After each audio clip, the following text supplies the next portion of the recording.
Hello students, आप सब कैसे हो। जैसा कि आप सभी को पता है कि हमने मार्जिनल कॉस्टिंग बहुत डिटेल में पढ़ लिया है। कॉस्ट वॉल्यूम प्रॉफिट एनालिसिस भी पढ़ लिया है और ब्रेक इवन एनालिसिस भी पढ़ लिया है। ठीक है, तो हमने पीछे काफ़ी सारी वीडियो में ये देखा कि ये सारे जो टेक्निक्स हैं ये मैनेजमेंट को डिसीजन लेने में क्या करती है, हेल्प करती है। फिर से एक बार ये हल्की सी रिवीजन और नए पॉइंट्स आपको शायद मिल जाएँ कि इसको मैं बड़े शॉर्टकट्स में आपके साथ डिस्कस करूँगी कि ये बहुत सारे क्वेश्चनों के आंसर देता है। ये सारा एनालिसिस क्या होता है, मार्जिनल कॉस्टिंग का बहुत ज़्यादा इंपॉर्टेंट रोल है। इसलिए मैं आपके फिर से डिस्कस करने जा रही हूँ। ये बहुत सारे क्वेश्चन है जो बिजनेस के उसके क्या देता है, आंसर देता है। ठीक है, तो इसको अलग ढंग से प्रेजेंट कर देते हैं। बातें वही हैं जो हम डिस्कस कर चुके हैं। ठीक है, तो analysis of margin costing, CBP analysis and break even analysis provide answer to question. कौन कौन से क्वेश्चनों के आंसर देता है। What should be the minimum level of sale to avoid loss. ये हमें बताता है कि हमें मिनिमम कितनी सेल करनी चाहिए जिससे हमें लॉस नहीं होगा। मतलब हमें कितनी सेल करनी चाहिए जिससे हमें लॉस नहीं होगा। कौन बताता है, मार्जिनल कॉस्ट, मतलब ब्रेक इवन पॉइंट। ठीक है, what should be the sale level to earn desired profit. ये हमें बताता है कि यदि हमें डिजायर्ड प्रॉफिट लेना है तो हमें कितनी सेल करनी है। हमने ये भी न्यूमेरिकल कर लिया हुआ है। But will the effect of change in cost and price and volume on profit. कि हम ये भी देखा ना, हमने काफ़ी न्यूमेरिकल भी ऐसे किए कि यदि कॉस्ट में क्या होता है, चेंजेस आते हैं, जैसे वेरिएबल कॉस्ट में चेंजेस आते हैं, है ना, तो उसका क्या इफेक्ट पड़ता है। प्राइस मतलब सेलिंग प्राइस में चेंज आता है तो क्या फ़र्क पड़ता है। वॉल्यूम का क्या फ़र्क पड़ता है, किस पर, प्रॉफिट पर क्या फ़र्क पड़ता है ना। हमने sale minus variable cost, contribution minus fix cost, और देख लेते हैं प्रॉफिट डिफरेंट किसी भी चीज़ में चेंज होने का प्रॉफिट पर क्या इफेक्ट पड़ता है, ये भी हमें पता चल जाता है। But will be the effect of change in sale mix on profit. कि यदि हम सेल मिक्स मतलब बहुत सारे प्रोडक्टों को मिक्स करके फिर कर लेते हैं, फिर उसका कंट्रीब्यूशन निकालते हैं, फिर फिक्स कॉस्ट माइनस करते हैं, फिर प्रॉफिट निकालते हैं, तो इसके उसका क्या इफेक्ट पड़ता है सेल मिक्स का प्रॉफिट पर। ये भी हमें मार्जिनल कॉस्टिंग बताता है। ये सब कुछ हमने कर लिया, एक रिवीजन टाइप में मैं आपके सामने ये प्रेजेंट कर रही हूँ। ठीक है, but will be the revised break even point in case there is change in cost, price, volume and sale mix. देखो, ब्रेक इवन पॉइंट हमने पहले पास डाटा के बेस पर निकाल लिया। जैसे कोई भी डाटा चेंज होता है, एक भी पॉइंट चेंज होता है तो हमारा ब्रेक इवन पॉइंट क्या बनेगा, नया ब्रेक इवन पॉइंट बन जाएगा जिस पर हमें कोई भी प्रॉफिट और लॉस नहीं होगा। ठीक है, तो इन्होंने कहा है कि हमें revised break even point in case यदि हमारा कॉस्ट में चेंज हो जाते हैं, प्राइस में, तो किसी भी पॉइंट में चेंज होता है ना, तो हमारा ब्रेक इवन पॉइंट रिवाइज वाला आ जाएगा। रिवाइज मतलब नया आ जाएगा। But product is most profitable and but one is the least profitable. आपको अब सीधे ही पता है, मार्जिनल कॉस्टिंग के द्वारा हम क्या करते हैं, सभी प्रोडक्ट की एक लिस्ट बना ली, सभी प्रोडक्ट का कंट्रीब्यूशन निकाल लिया, तो देख लेते हैं कंट्रीब्यूशन पर यूनिट किस प्रोडक्ट का ज़्यादा है, किस प्रोडक्ट का कम है। तो है ना, तो जो प्रोडक्ट हमें ज़्यादा कंट्रीब्यूशन देता है वो ज़्यादा प्रॉफिटेबल है, जो कम हमें कंट्रीब्यूशन देता है वो कम प्रॉफिटेबल है। इस टाइप से आंसर रहता है मार्जिनल कॉस्टिंग हमें। Should the sale of a product be discontinued and so on. फिर ये हमें ये भी डिसीजन लेने में हेल्प करता है कि कौन सा प्रोडक्ट हम कंपनी डिसकंटिन्यू मतलब हटा दे या ऐड कर ले। क्योंकि जो जिससे हमें कंट्रीब्यूशन ही नहीं मिल रहा है तो उसको प्रोडक्ट को क्या अच्छा ये ना हम उसको हटा देते हैं। ठीक है, तो ये सारे आंसरों के क्या देता है marginal costing, CBP analysis and break even analysis हमारे आंसर देता है। फिर भी हम कुछ पॉइंट और भी डिस्कस कर लेते हैं। How is cost volume analysis used. हम कैसे कॉस्ट वॉल्यूम एनालिसिस यूज़ करें, है ना।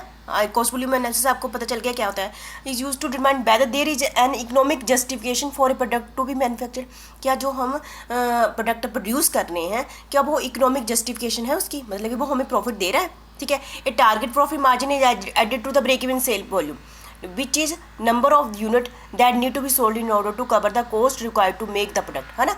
डिजायर्ड सेल है ना, यदि हमने इतना प्रॉफिट कमाना है तो डिजायर्ड सेल लेने में सीबीपी एनालिसिस हमारी क्या करता है, हेल्प करता है। The decision maker could then compare the product sale projection to the target sale volume to see if it is worth manufacturing the product. ठीक है, हमने कर लिया हुआ है। ठीक है, कि डिजायर्ड प्रॉफिट लेना है तो बीपी प्रॉफिट हमें एनालिसिस हमें हेल्प करता है कि हमने कितनी सेल करनी है। तो हाउ इज़ द कैसे यूज़ किया जाता है ये, मतलब ऐसे हमने तो न्यूमेरिकल कर लिया, हम तो सब कुछ पता है, हमने बहुत डिटेल में कर लिया है, तो कैसे यूज़ किया जाता है ना।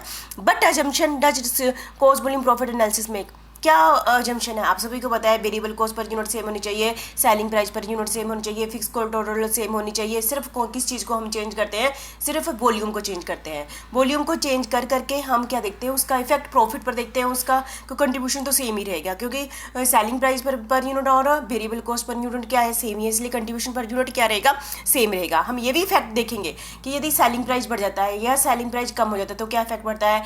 वेरिएबल कॉस्ट बढ़ जाती है, वेरिएबल कॉस्ट कम हो जाती है तो क्या इफेक्ट पड़ता है। ठीक है, ये सारी चीज़ों को एक एक आइटम को कम या ऊपर या नीचे करके हम देखते हैं उसका क्या इफेक्ट पड़ता है। ठीक है, The reliability of cost, volume, profit lies in assumption it made, including that the sale price and fixed and variable cost per unit are constant. The cost are fixed within a specific production level. आपको पता है कि एक production level तक fix cost क्या रहती है, fix रहती है. All unit produce are assume, हम इसमें ये मान के चले हैं, ये assumption लिए ना, जितना भी हम प्रोडक्शन करते हैं वो सारा बिक जाता है. ठीक है, हाँ ये हम मान के चले हुए हैं ना. अनदर assumption क्या है, all changes in expenses occur because of change in activity level.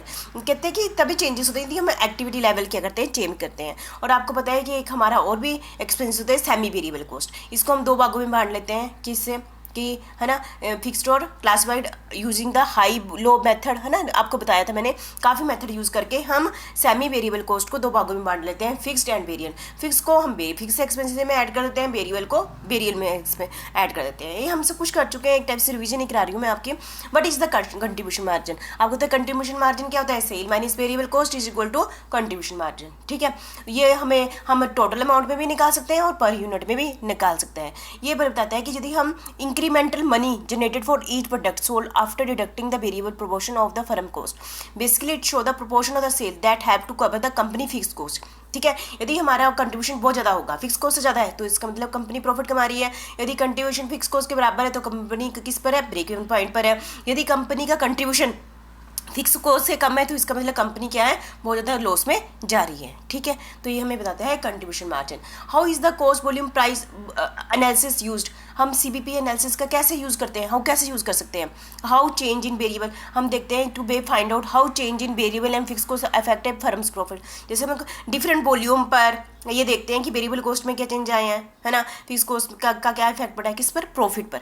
Company can use the formula result to see how many unit they need to be sell at to break even point. हम देखते हैं ना, break even point पर हमें कितनी cell करनी है, desired profit पर कितनी सेल करनी है. तो ये सारा कॉस्ट वॉल्यूम प्रॉफिट एनालिसिस हमें क्या करता है, हेल्प करता है. ठीक है, how does cost volume profit analysis help management. ठीक है, ये नीचे कंप्लीट पिक्चर, ये हमें complete cost volume profit analysis हमें क्या प्रोवाइड करता है, complete picture of profit structure. जैसे आपको बताया sale minus variable cost, contribution minus fix cost, ये हमें कंप्लीट पिक्चर प्रोवाइड करता है कौन, कॉस्ट वॉल्यूम प्रॉफिट एनालिसिस. ठीक है, और उसमें इफेक्ट देखा जाता है कि डिफरेंट सेल वॉल्यूम पर क्या इफेक्ट पड़ता है. यदि price change, selling price change होता है, कॉस्ट प्राइस चेंज होता है, तो प्रॉफिट पर क्या क्या इफेक्ट पड़ता है. ठीक है, ये हम पहले ही जो हम स्टार्टिंग की वीडियो में, पहली वीडियो में डिस्कस कर चुके हैं जब हमने ये चैप्टर स्टार्ट किया था. This analysis help in understanding the behaviour of the profit in relation to output. Different output level पर, डिफरेंट सेल लेवल पर हम देखते हैं वो कि प्रॉफिट के बिहेवियर पर क्या इफेक्ट पड़ता है. तो ये हमें बताता है, हेल्प करता है मैनेजमेंट को. What are the limitation of cost volume analysis. आपको पता ही है लिमिटेशन तो है ही है. हम ये मानते हैं variable cost per unit same रहेगी, पर ऐसा पॉसिबल थोड़ी है. यदि हम बल्क मात्रा में सामान खरीदते हैं तो हमें डिस्काउंट मिल जाता है. ठीक है, और लॉन्ग टर्म में वेरिएबल कॉस्ट भी चेंज होती है, लॉन्ग टर्म में फिक्स कॉस्ट भी वेरिएबल कॉस्ट बन जाती है. तो इसकी लिमिटेशन है ना. फिक्स कॉस्ट को एक कैपेसिटी के बाद हम यूज़ करें, है ना, तो वो भी बढ़ जाती है ना. हम तो ये जम्पशन लेके रहे हैं वो फिक्स रहती है. सेलिंग प्राइस भी मार्केट कंडीशनों पर डिपेंड करता है, तो वो भी कम ज़्यादा हो सकती है. तो ये इसकी लिमिटेशन तो है ही है. ठीक है, जो fix cost constant which is not case analysis, है ना, ये मैंने आपके डिस्कस कर लिया. ठीक है, तो ये थे क्या पॉइंट्स. ठीक है, तो फाइनल क्या निकलता है, फाइनल थॉट्स क्या निकलता है. No business can decide with accuracy it expected level of sale volume. कोई भी बिजनेस एक्यूरेटली ये नहीं कह सकता फ्यूचर के लिए कि कितना सेल होगी.